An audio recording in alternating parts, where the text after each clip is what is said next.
अस्सलामु अलैकुम व रहमतुल्लाहि व बरकातुहू।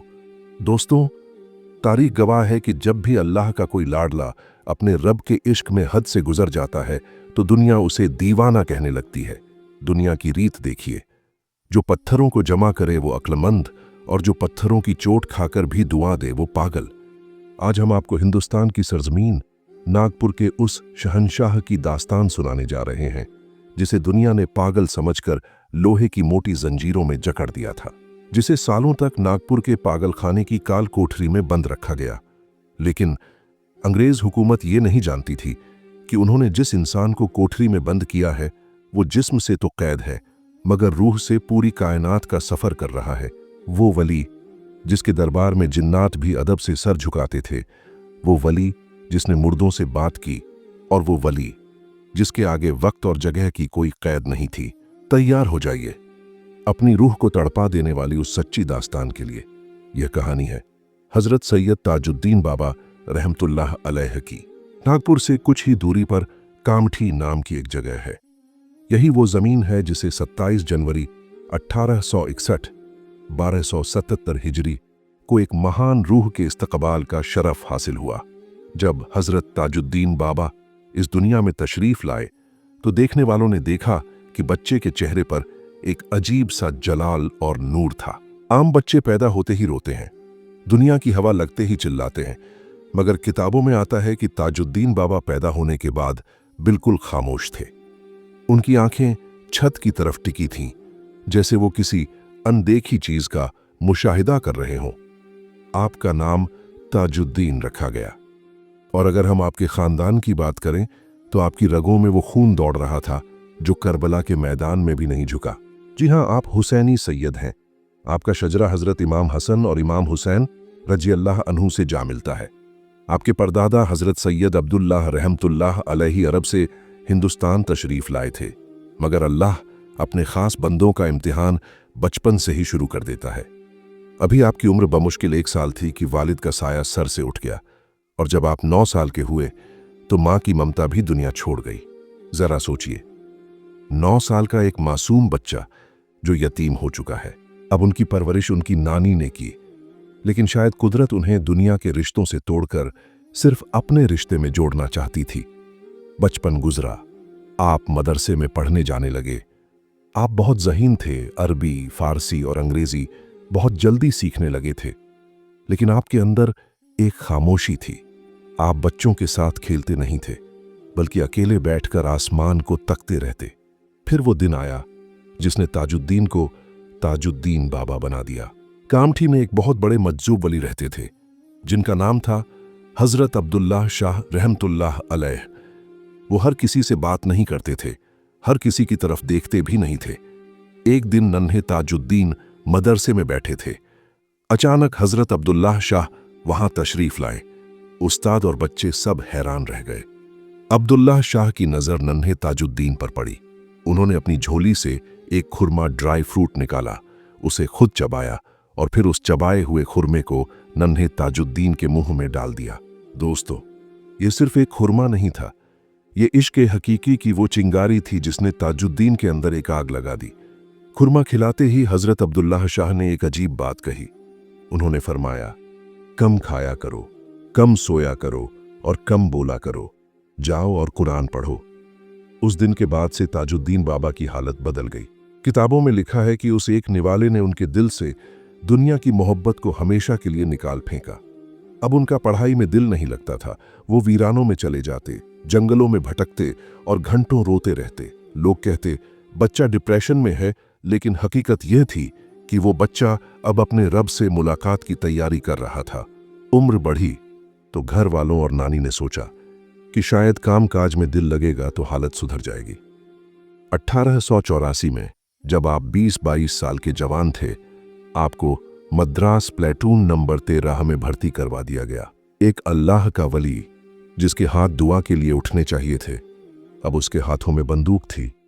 हजरत ताजुद्दीन बाबा फौज में भर्ती तो हो गए, लेकिन वहां भी आपका हाल निराला था। आपके साथी सिपाही बताते थे कि जब सब सो जाते तो ताजुद्दीन रात भर जाग कर इबादत करते।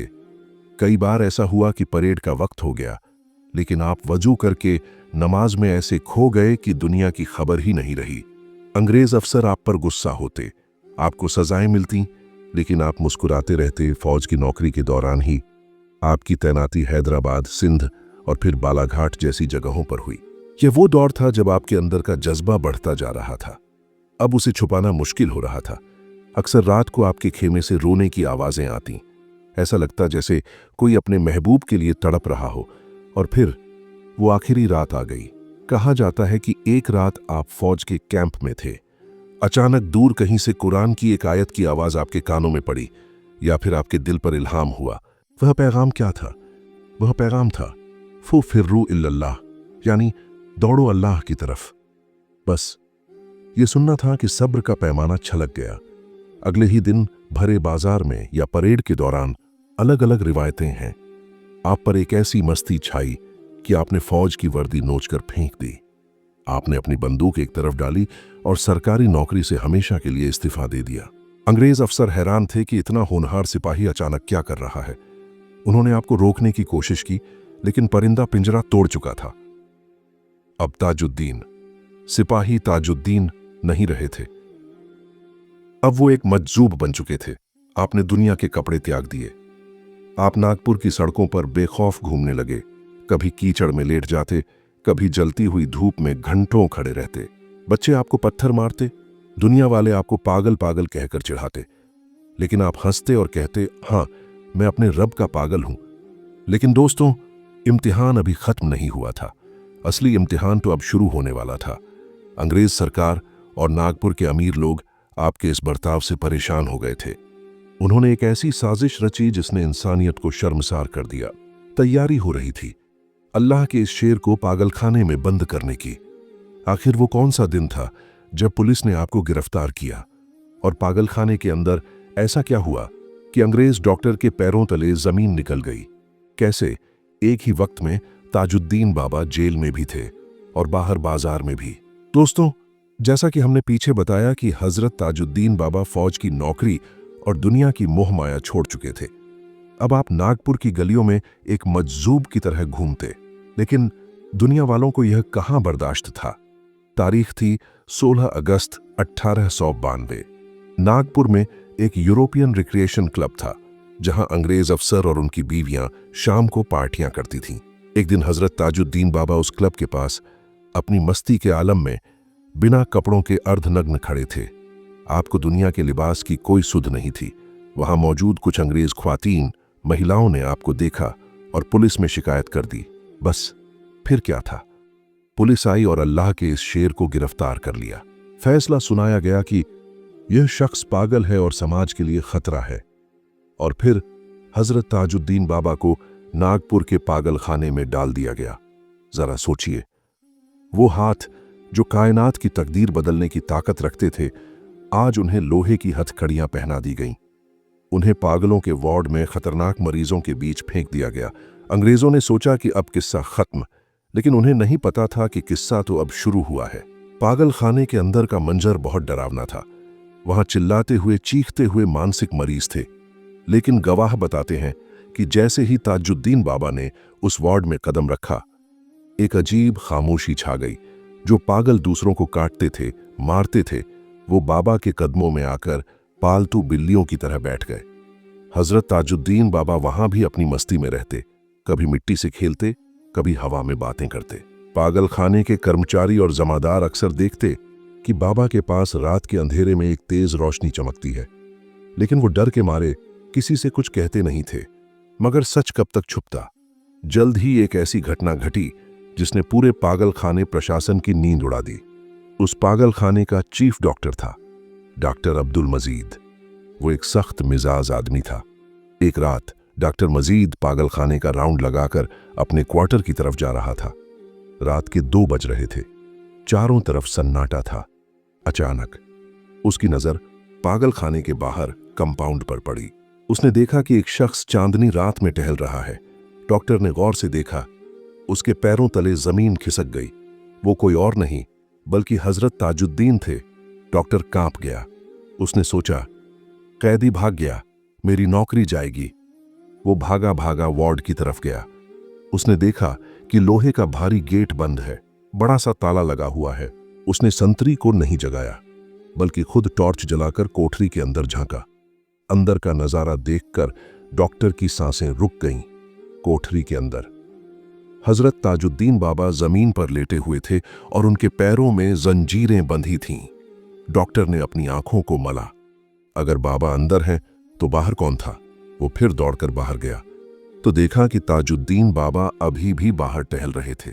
डॉक्टर समझ गया कि यह कोई इंसानी ताकत नहीं है, यह इल्म तायुल अर्ज है, एक ही वक्त में दो जगह होना। वो उसी वक्त समझ गया कि उसने किसी पागल को नहीं, बल्कि वक्त के कुतुब को कैद किया है। अभी यह बात दबी हुई थी कि एक और धमाका हुआ। जिस अंग्रेज पुलिस अफसर ने आपको गिरफ्तार किया था, एक दिन वो कामठी के बाजार से गुजर रहा था। उसने देखा कि हजरत ताजुद्दीन बाबा बाजार में एक दुकान के सामने खड़े हैं और मुस्कुरा रहे हैं। अफसर गुस्से से लाल हो गया। उसने सोचा, पागल खाने वालों ने रिश्वत लेकर बाबा को छोड़ दिया है। वो घोड़ा दौड़ाते हुए सीधा पागल खाने पहुंचा और जेलर की गिरेबान पकड़ ली। चिल्लाया, तुमने उस पागल को क्यों छोड़ा? वो बाजार में घूम रहा है। जेलर घबरा गया। उसने कहा, साहब ये क्या कह रहे हैं? वो तो अपनी कोठरी में बंद है, मैंने अभी चेक किया है। अंग्रेज अफसर ने कहा, झूठ मत बोलो, चलो दिखाओ। दोनों भागते हुए कोठरी नंबर 16 के पास गए। जेलर ने ताला खोला। अंदर देखा तो हजरत ताजुद्दीन बाबा एक कोने में बैठे इबादत कर रहे थे। अंग्रेज अफसर के हाथ से चाबुक गिर गया। वो पसीने से तरबतर हो गया। उसने अपनी आंखों से बाबा को कुछ देर पहले मीलों दूर बाजार में देखा था और अब वो यहां सलाखों के पीछे थे। उस दिन उस अंग्रेज ने अपनी डायरी में लिखा, we have imprisoned a supernatural power, not a man. हमने किसी इंसान को नहीं, एक रूहानी ताकत को कैद किया है। ये खबरें जंगल की आग की तरह नागपुर और पूरे हिंदुस्तान में फैल गईं। लोगों को पता चल गया कि पागल खाने की दीवारों के पीछे एक जिंदा वली मौजूद है। अब क्या था? पागल खाने के बाहर हजारों की भीड़ जमा होने लगी। मरीज, दुखी, लाचार लोग अस्पताल के बाहर खड़े होकर पुकारते, बाबा मेरी मदद करो, बाबा मेरी अर्जी सुन लो। और कमाल देखिए, बाबा अंदर कोठरी से ही इशारा करते और बाहर खड़े मरीज ठीक होकर चले जाते। अंग्रेज हुकूमत मजबूर हो गई। भीड़ इतनी बढ़ गई कि उन्हें नियम बदलने पड़े। अब पागल खाना नहीं रहा था, वो एक दरगाह बन चुका था। वो जगह जहां लोग रोते हुए आते और हंसते हुए जाते। 16 साल, जी हां, 16 साल तक हजरत ताजुद्दीन बाबा उस पागल खाने में रहे। लेकिन दोस्तों, एक बादशाह आखिर कब तक कैद में रहता? नागपुर के राजा की रूह भी बाबा के इश्क में तड़प रही थी। आखिर कैसे एक हिंदू राजा ने अंग्रेजों को मजबूर किया कि बाबा को रिहा किया जाए? और जब बाबा पागल खाने से बाहर निकले तो वो कौन सा मंजर था जिसने इतिहास बदल दिया? दोस्तों, पीछे हमने बताया कि कैसे हजरत ताजुद्दीन बाबा रहमतुल्लाह अलैहि ने नागपुर के पागल खाने को अपनी दरगाह बना दिया था। 16 साल गुजर चुके थे और अब वक्त आ गया था इस शेर के आजाद होने का। उस वक्त नागपुर के राजा थे महाराजा राघोजी राव भोसले। वो बाबा के बहुत बड़े भक्त थे और अक्सर पागल खाने जाकर उनसे मिलते थे। एक रात राजा राघोजी राव अपने महल में सो रहे थे कि उन्हें एक ख्वाब दिखाई दिया। ख्वाब में हजरत ताजुद्दीन बाबा तशरीफ लाए और राजा के शाही महल, जिसे लाल महल या शकरदरा महल कहा जाता था, उसकी तरफ इशारा करके फरमाया, ए राजा, अब मुझे यहां नहीं रहना, मुझे मेरे घर लाल महल ले चलो। राजा की आंख खुल गई। वो पसीने से तरबतर थे। उन्हें यकीन हो गया कि यह कोई आम सपना नहीं बल्कि वक्त के कुतुब का हुक्म है। अगली ही सुबह 9 जुलाई 1908 को राजा ने अपने मंत्रियों की बैठक बुलाई। फैसला हुआ कि बाबा को पागल खाने से रिहा करवाया जाएगा। राजा खुद अंग्रेज गवर्नर के पास गए और बाबा की जमानत के तौर पर उस जमाने में 2000 रुपये जमा करवाए। सोचिए, उस वक्त 2000 रुपये की कीमत क्या होगी। आखिरकार 21 सितंबर 1908 का वो ऐतिहासिक दिन आया। हजरत ताजुद्दीन बाबा को पागल खाने से बाइज्जत रिहा किया गया। जब आप बाहर निकले तो हजारों लोगों का सैलाब आपके दीदार के लिए उमड़ पड़ा। राजा राघोजी राव अपनी शाही बग्घी लेकर खड़े थे। बाबा को शाही ठाठ बाट के साथ लाल महल लाया गया।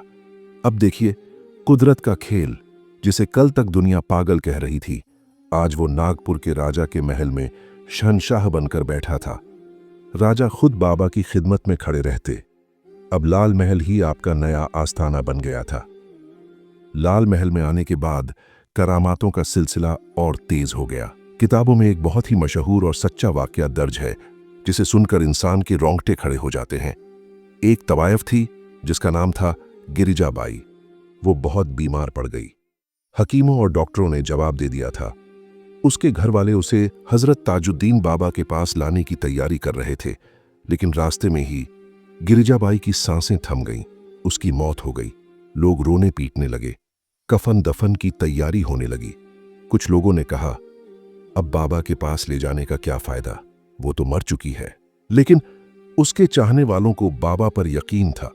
वो लाश को लेकर नहीं गए, बल्कि रोते हुए बाबा के पास खबर भिजवाई। वहां लाल महल में बाबा अपनी मस्ती में बैठे थे।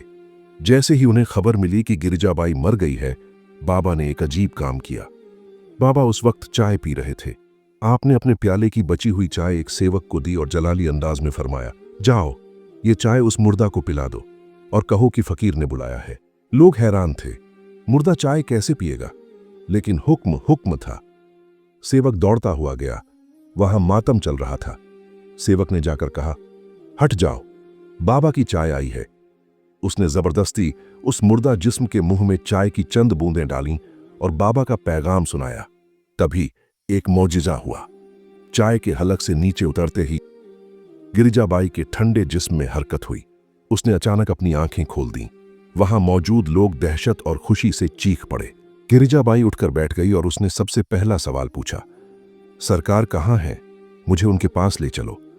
यह था अल्लाह के वली का जलाल, जिसने मौत के मुंह से जिंदगी छीन ली थी। सिर्फ इंसान ही नहीं, जानवर भी आपकी करामात से वाकिफ थे। एक बार एक कुत्ता, जिसे लोग शेरू कहते थे, मर गया। लोग उसे घसीट कर फेंकने ले जा रहे थे। ताजुद्दीन बाबा वहां से गुजरे। आपने देखा और फरमाया, अरे ये तो मेरा शेरू है, ये कैसे मर सकता है?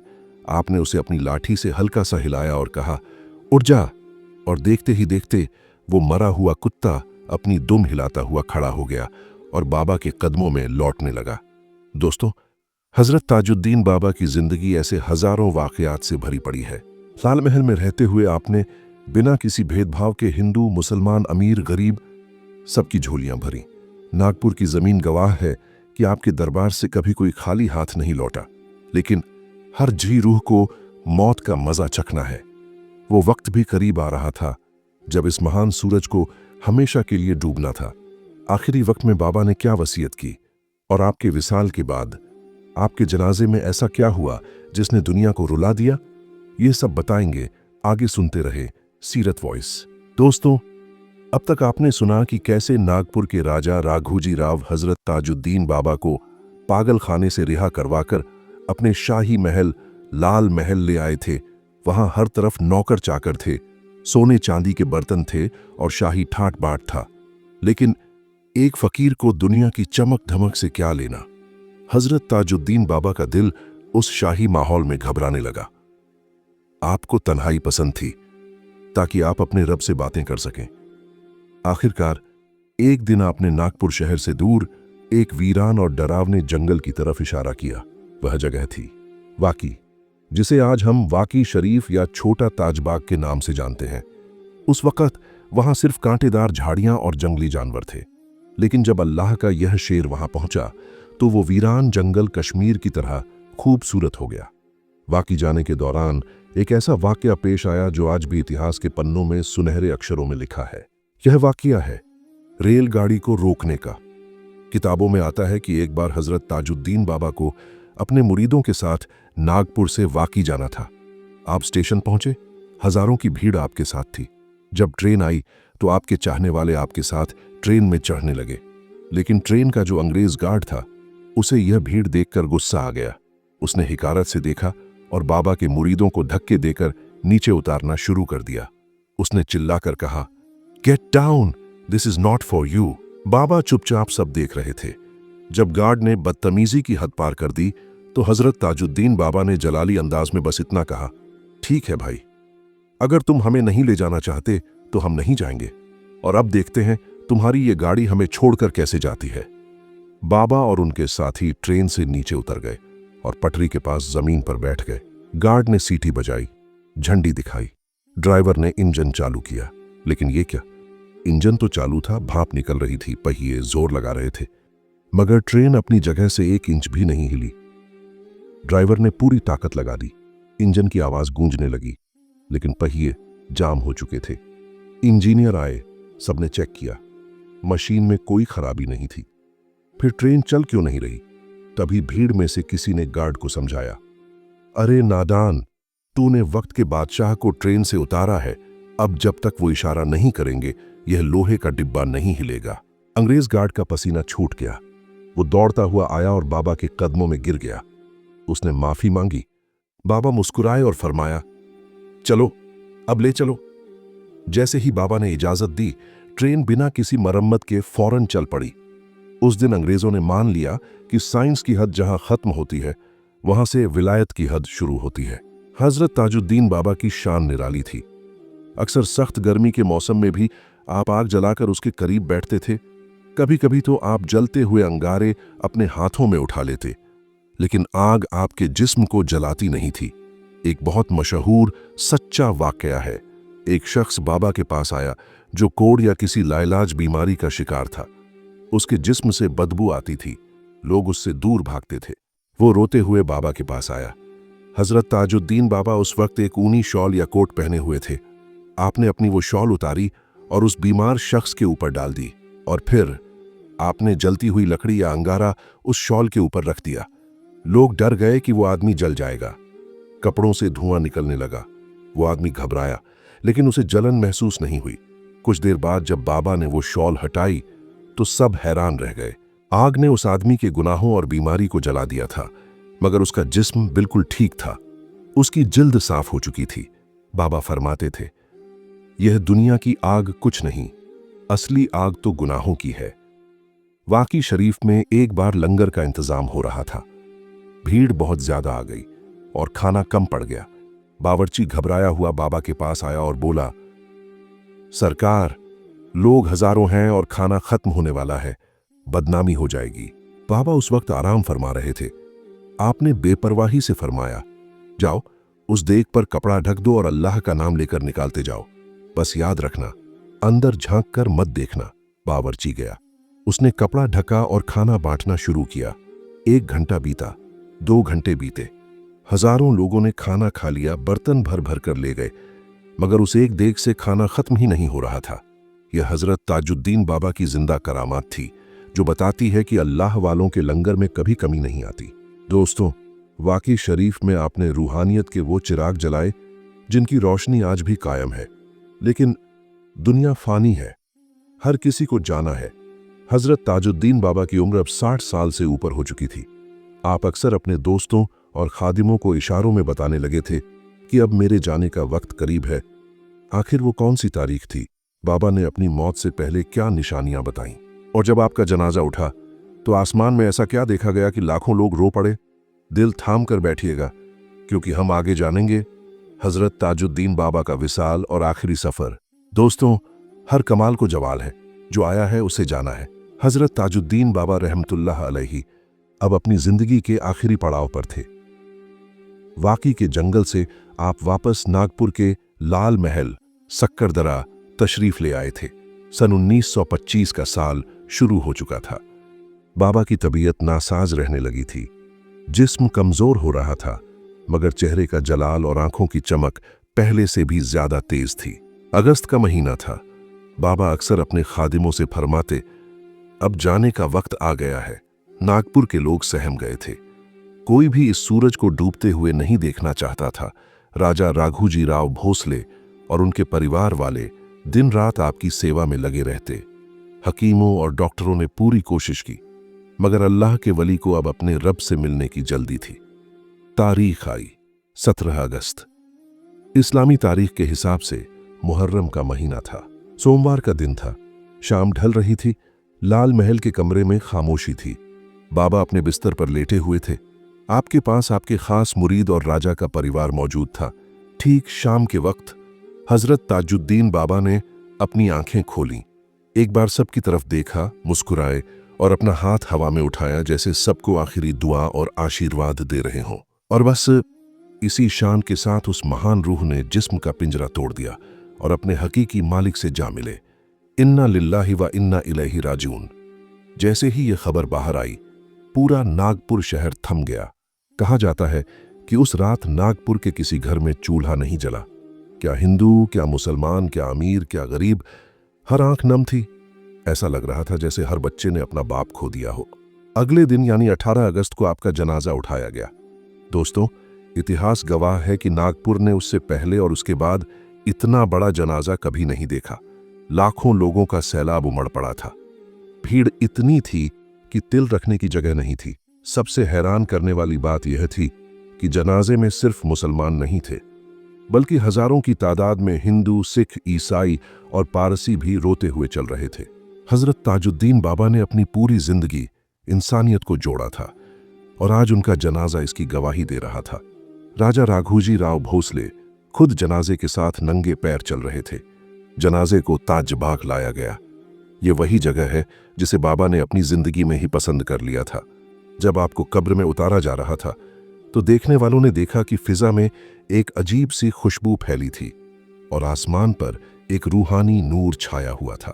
इस तरह 17 अगस्त 1925 को नागपुर का यह बादशाह जमीन के अंदर तो गया, मगर लोगों के दिलों में हमेशा के लिए अमर हो गया।